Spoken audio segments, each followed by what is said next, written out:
Hello guys, welcome to our channel. और आज हम लेके आए कि 1947 से लेके अभी तक का इंडिया और पाकिस्तान का अनबायस्ड कंपैरिजन का रिएक्शन एंड अगर हम ऐसे किसी भी चीज़ की बात करें, जैसे हमने इंडियन रेलवेज़ का देखा हुआ है और पाकिस्तान रेलवेज़ का देखा हुआ है, ये सारी चीज़ें देखें तो उसमें हमें कुछ ना कुछ दिख जाता है कि हाँ भाई हमारे देश में अच्छा हो, ये देश में अच्छा हो। पर एक्चुअल कंपैरिजन तब अच्छा रहेगा कि दोनों देश जब आज़ाद हुए थे, बिकॉज दोनों की हालत बहुत बेकार थी, तो वहाँ से किस तरीके से दोनों देशों ने अपने आप को उठाया है और कौन अब कह सकते हो कि वहाँ से ज़्यादा प्रोग्रेस किया है। मेरे ख्याल से स्टार्टिंग की जितनी मैंने हिस्ट्री पढ़ी, स्टार्टिंग ईयर्स में पाकिस्तान अच्छा कर रहा था और इंडिया को काफ़ी प्रॉब्लम्स हो रही थी, लेकिन अभी जो ना आप कह सकते हो 1990 में जब से वो लिबरलाइजेशन और प्राइवेटाइजेशन हुई थी, तब से इंडिया ने बहुत बड़ी जंप्स मारी हैं और अभी तो इंडिया काफ़ी आगे बढ़ता जा रहा है। तो देखेंगे क्या इसमें हमें क्या क्या पता लगता है अनबायस्ड कंपैरिजन में और क्या क्या चीज़ें निकल के आती हैं। और ये तो देखो 15 अगस्त को ऐसा तो हो ही नहीं सकता है जहाँ पे इंडियन चैनल्स पे कंपैरिजन ना दिखाए कि 1947 से 2022 ही आगे है। वो तो हमेशा दिखाते ही, और वो दिखाते हैं कि देखो भाई इंडिया कितना आगे बढ़ गया, पाकिस्तान कितना पीछे है, ऐसे करके तो जो कि दिखाना बनता है, ठीक है। लेकिन जो ऐसी वीडियोस होती है ना, वो एक्चुअल में बताती है कि यार क्या सीन है, क्योंकि जो मीडिया है वो तो अपनी ऑब्वियसली अपने देश की ही तारीफ करेगा, वो तो ऐसे ही बोलेगा कि नहीं भाई इंडिया इतना अच्छा कर रहा है, इंडिया अच्छा कर रहा है। लेकिन एक्चुअली हम लोग ये जानना चाहते हैं कि असलियत में जो प्रोग्रेस हुई है, किस कंट्री में एक्चुअल प्रोग्रेस हुई है। हालांकि जो इंडिया है उसमें काफ़ी हद तक डेवलपमेंट हो रही है, बहुत आगे बढ़ रहा है हमारा देश। और दूसरी तरफ जो पाकिस्तान है, उन्होंने काफ़ी ज़्यादा लोन ले रखा है, वर्ल्ड बैंक से काफ़ी ज़्यादा लोन ले रखा है, तो उनको अभी वो लोन भी देना है, तो इस वजह से पाकिस्तान पीछे चल रहा है। और अगर इंडिया की बात करें तो यहाँ पे डॉलर की प्राइस पाकिस्तान के कंपैरिजन, जहाँ पे पाकिस्तान है वहाँ पे डॉलर की प्राइस 240 इतना रुपए है, यहाँ पे इंडिया में 80-81 के अराउंड है। तो इससे पता लग जाता है कि यार कितना डिफरेंस आ गया है दोनों कंट्रीज़ के बीच। बाकी एक्चुअल में वीडियो देखकर पता लगेगा कि क्या है एक्चुअल में, कितना प्रोग्रेस हुआ है दोनों कंट्री में। तो देखते हैं वीडियो कैसे होने वाली है। वही देख लेते हैं कैसा होगा। तो आप भी देखो, हम भी देखते हैं। लेट्स तो भारत और पाकिस्तान 15 अगस्त 1947 को आजाद हुए थे, लेकिन पाकिस्तान अपना स्वतंत्रता दिवस एक दिन पहले यानी कि 14 अगस्त को मनाता है। वहीं भारत 15 अगस्त को ही हर साल अपना स्वतंत्रता दिवस मनाता है।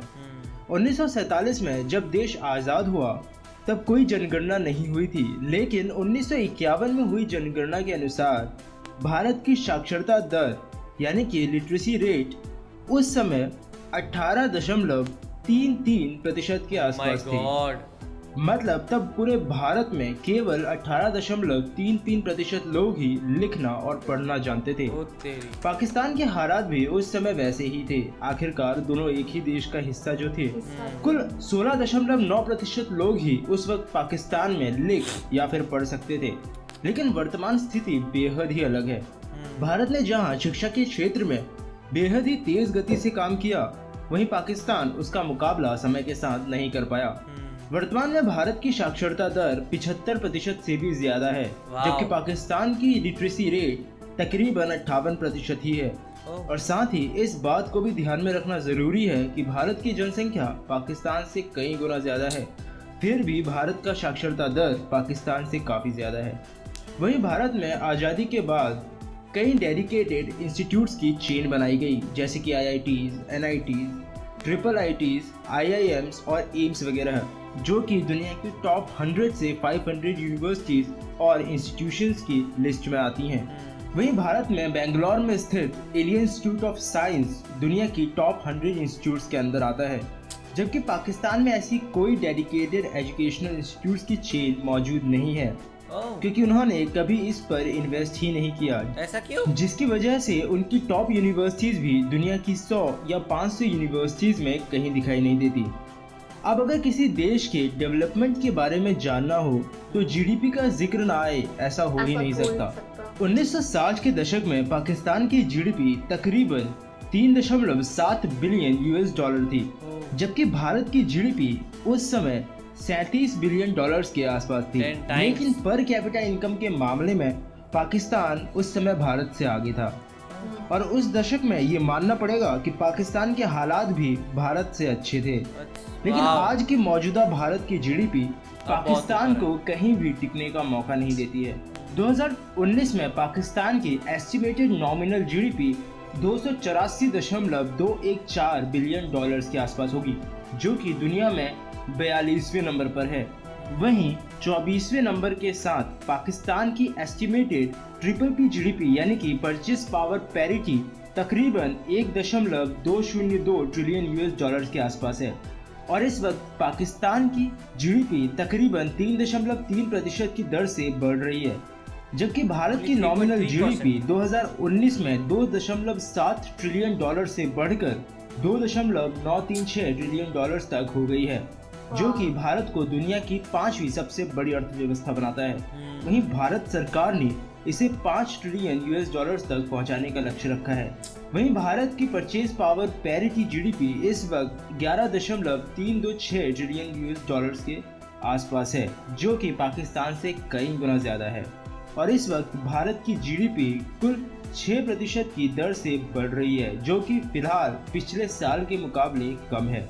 और पाकिस्तान के इस हालात के जिम्मेदार वो कहीं ना कहीं खुद भी हैं, क्योंकि पाकिस्तान पर इस वक्त विदेशों का बहुत ज्यादा कर्जा हो चुका है, जो कि लगातार बढ़ता जा रहा है और पाकिस्तान का काफी पैसा सिर्फ उस कर्जे की किस्त को ही जमा करने में जा रहा है। ऐसा नहीं है कि पाकिस्तान ही वो अकेला देश है जिस पर विदेशों का कर्जा हो, लेकिन पाकिस्तान के मौजूदा हालात और उसकी अर्थव्यवस्था उसके इस कर्जे की रकम को उसके लिए मुश्किल बनाता जा रहा है और खुद को पाकिस्तान का दोस्त कहने वाला चाइना भी इस वक्त पाकिस्तान का खूब जमकर इस्तेमाल कर रहा है। पाकिस्तान को खुद को इस हालात से निकालने के लिए जल्द ही बड़े और कड़े कदम उठाने पड़ेंगे। 1947 से 2019 में दोनों देशों ने भले ही तरक्की की हो, लेकिन एक चीज जिसमें आज दोनों देश बेहद ही खस्ता हालत हैं, वो है प्रदूषण। भारत हो चाहे पाकिस्तान, दोनों ही देशों में प्रदूषण की मात्रा 1947 के मुकाबले बेहद ज्यादा हो चुकी है, जो धीरे धीरे लोगों की जीवन शैली और आयु को भी कम करती जा रही है। दुनिया के 20 सबसे प्रदूषित शहरों में से 15 भारत के हैं। वहीं वर्ल्ड बैंक की एक रिपोर्ट के अनुसार एयर पोल्यूशन, नॉइस पोल्यूशन और कॉन्टेमिनेटेड ड्रिंकिंग वाटर जैसी परेशानियां पाकिस्तान में लगातार बढ़ती जा रही हैं।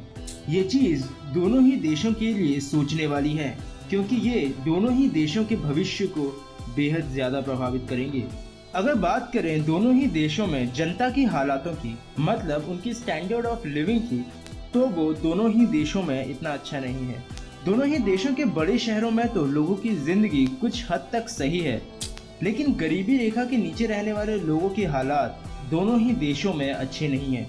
किसी भी देश की स्टैंडर्ड ऑफ लिविंग को ह्यूमन डेवलपमेंट इंडेक्स के जरिए नापा जा सकता है, जिसमें भारत का 130वां और पाकिस्तान का 150वां नंबर है। मतलब भारत के हालात पाकिस्तान से तो अच्छे हैं, लेकिन फिर भी दुनिया के मुकाबले दोनों ही देश बेहद पीछे हैं। अब अगर बात करें 1947 के मुकाबले आज की दोनों ही देशों की मिलिट्री यानी कि आर्मी के पावर की, तो भारत इस मामले में भी पाकिस्तान से कई गुना आगे है।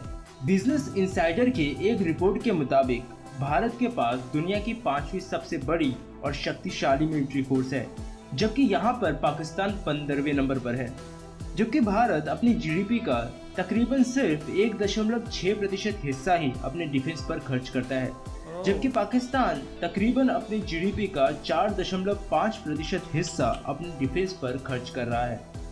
देश की सुरक्षा के साथ साथ भारत ने देश की रेलवे पर भी बेहद सुधार किया है। मुझे सीरियसली वीडियो बहुत ज़्यादा ही अच्छी लगी, जहाँ पे इन्होंने तारीफ करी है भारत की, ठीक है, वहाँ पर इन्होंने बुराई भी करी है। अगर इंडिया की बात करें तो मुझे ऐसे नहीं लगता है कि हाँ, पाकिस्तान के कंपैरिजन इंडिया ने काफ़ी हद तक डेवलपमेंट करी है, रेलवे में काफ़ी हद तक डेवलपमेंट करी है और भी इकोनॉमिकली काफ़ी डेवलपमेंट की है इंडिया ने। लेकिन अगर जहाँ तक बात आती है स्टैंडर्ड ऑफ लिविंग, जैसे उन्होंने बोला कि ना इंडिया का अच्छा है ना पाकिस्तान का अच्छा है, हाँ सिटीज़ में अच्छा है, लेकिन जो लोग बिलो पॉवर्टी लाइन उनका स्टैंडर्ड ऑफ लिविंग नहीं अच्छा है। फिर उन्होंने बात करी पोल्यूशन की, तो दोनों ही देशों में बहुत ज़्यादा पोल्यूशन है और जैसे उन्होंने कहा कि दोनों के फ्यूचर के लिए बहुत ही, कहते हैं ना, सोचने वाली बात हो जाती है। और तीसरा, जहाँ तक बात करें क्राइम की, तो दोनों ही देशों की क्राइम रेट भी डे बाय डे बढ़ रही है, चाहे वो इंडिया हो चाहे वो पाकिस्तान हो। तो मेरे को वो चीज़ इसकी वीडियो की बहुत ज़्यादा अच्छी लगी, जहाँ पे उन्होंने तारीफ भी करी है देशों के और वहाँ पे बुराई भी करी है कि देखो ये चीज़ दोनों देश में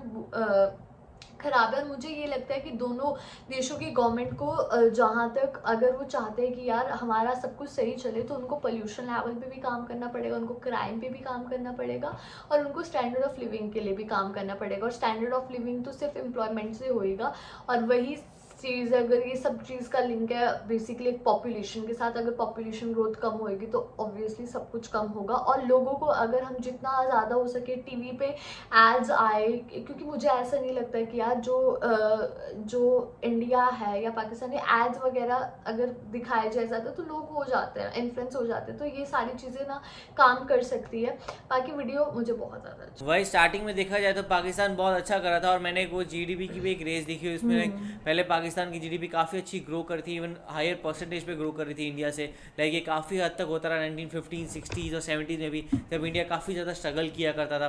लेकिन उसके बाद से फिर इंडिया में बहुत सारे चेंजेस आए, और उसके बाद का टाइम जो वो इंडिया का हो गया, और अभी इंडिया काफ़ी अच्छी फेज़ में है। लाइक अगर हमारे फॉरेन रिजर्व्स की बात करो, हर चीज़ की बात करो, और वहीं पाकिस्तान अभी काफ़ी ज़्यादा स्ट्रगल कर रहा है। मेरे ख्याल से इन्फ्लेशन भी बहुत हाई हो गया, एंड साथ में जो है अभी इकोनॉमिक जो है प्रॉब्लम्स भी बहुत सारी हैं। इवन पाकिस्तान के ऊपर जो डेट है वही बहुत बड़ा इशू है, अगर डेट हट जाए तो फिर कहीं ना कहीं आप कह सकते हो पाकिस्तान का प्रोग्रेशन आने का चांस ज़्यादा है। तो यही एक्सपेक्टेशन रहेगी कि पाकिस्तान अगले 5-10 सालों में वो अपना जो पुराना डेट है वो सारा क्लियर करे, और एक अच्छे तरीके से एक अच्छे स्टाइल में आगे बढ़ेगा। तो ऑफकोर्स एक होता है ना साउथ एशिया जो होगा सारा का सारा अच्छा तगड़ा हो जाएगा, और अगर इंडिया पाकिस्तान के लिंक अच्छे हो गए तो दोनों के दोनों अच्छा ट्रेड भी कर सकते हैं, एंड बहुत अच्छे तरीके से ग्रो कर सकते हैं। तो आप लोग को ये वीडियो कैसी लगी आप जरूर बताएगा, इसे लाइक करते जाइए, कमेंट करते जाइए, शेयर करते जाइए और सब्सक्राइब करते जाइए।